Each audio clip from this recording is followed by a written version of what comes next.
guys. Pero, hindi pa masyadong maano yung apoy.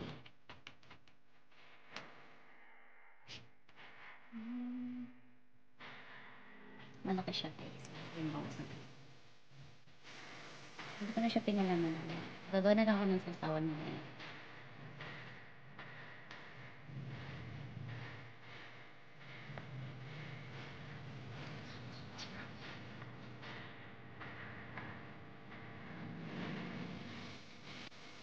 So, nandito ako sa likod ng fan. Naliligaw.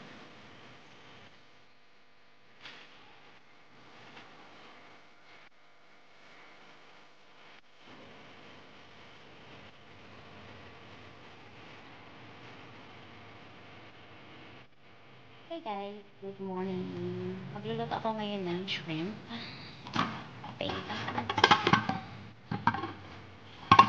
Chicken.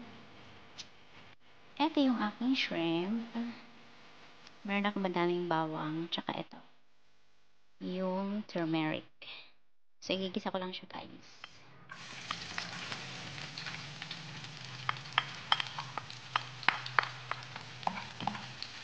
Marami kang bawang. Dapat ng camera ko dito.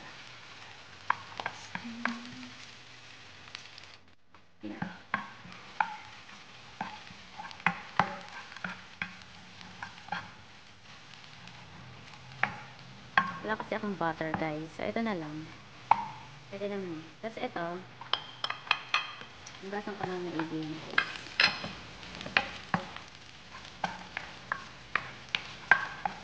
Sarap kasi siya.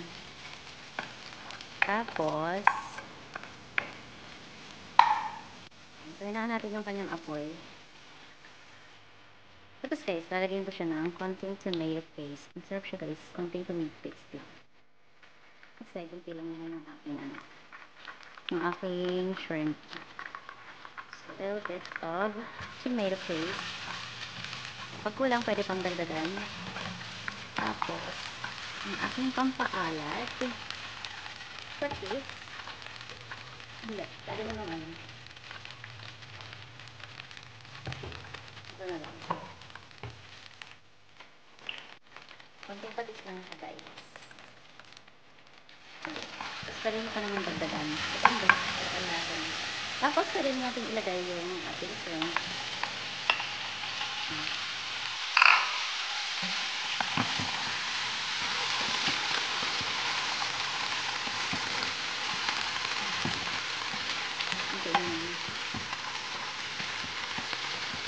Bango ng amoy niya.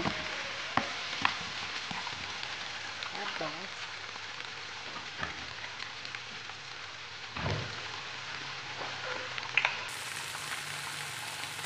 a little bit of pepper. Kasi wala akong oyster sauce ngayon.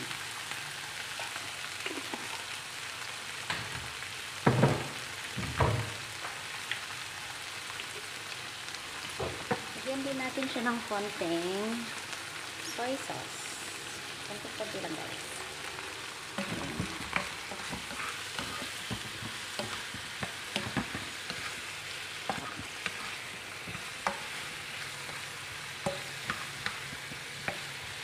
Konting tomato paste.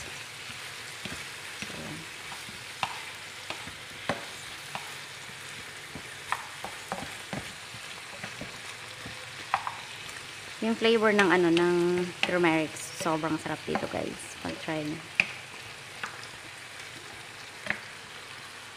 There.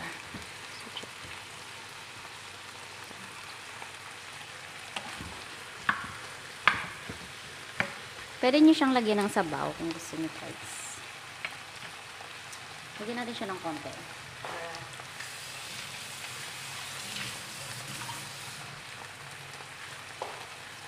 Lagyan natin ng konting sabaw. Ayan. Just relax. Take it easy. I'm so in. Tapos, lagyan natin siya ng konti pang tomato paste. Kasi masarap din yung sabaw niya guys.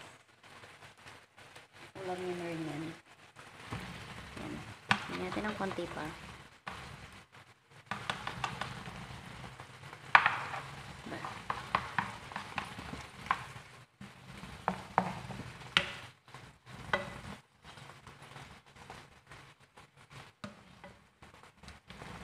Super sarap.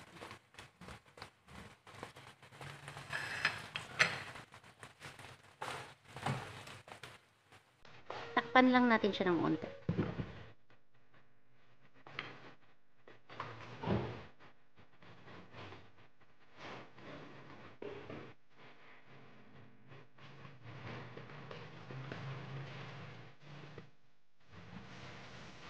Lagyan din natin siya ng kapatak na sesame oil.